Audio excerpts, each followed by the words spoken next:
Hey everybody, I'm Christina from Sunny Cove Farm, and I'm sure your gardens are overflowing. It's the second day in August. I can't believe it.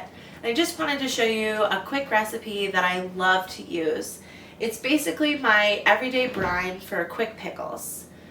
This is a lacto-fermented recipe, so there's no vinegar. We just use salt and water. Simple as that, and it's great for any vegetable. Today I'm going to be doing a medley, but anything that pickles well. If you have a lot of green tomatoes, peppers, onions, of course cucumbers in the garden. The only thing it doesn't work well for are vegetables like squash and eggplant. They don't tend to hold up as well pickling. So I always start with mixing my salt and water. I've already measured out the water, and this recipe, like I said, is the same across the board no matter what vegetable you're using.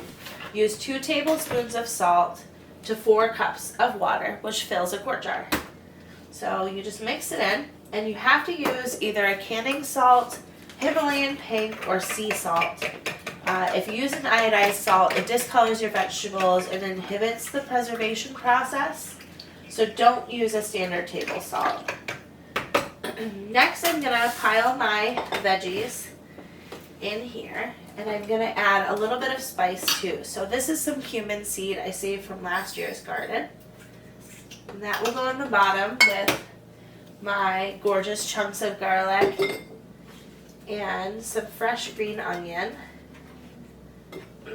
I'm not sure why I always put the spices in the bottom. It's just tradition. There's no reason for it, but it's just how I do it. Creature of habit. Next, I'm putting in some green peppers. Half of them are hot and half of them are sweet. And then some soft skin cukes. So this will be a pickle that doesn't hold up as long as a hard skin cucumber would. And then I've mixed some red tomatoes with my green tomatoes. And that gives the sweet and crunch because red tomatoes do tend to soften.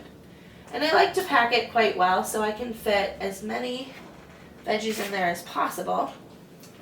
And the layers just make for a really beautiful pickle jar. And I'm going to pour my brine over top.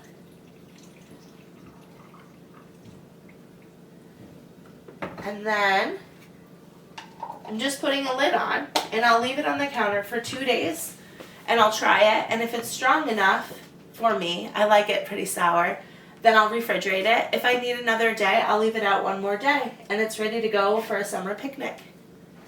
So if you want to learn more about canning, preserving, fermenting, or drying, I'm actually teaching a class at the farm this Sunday. If you want more information on that class, check out our Facebook page or send us a DM.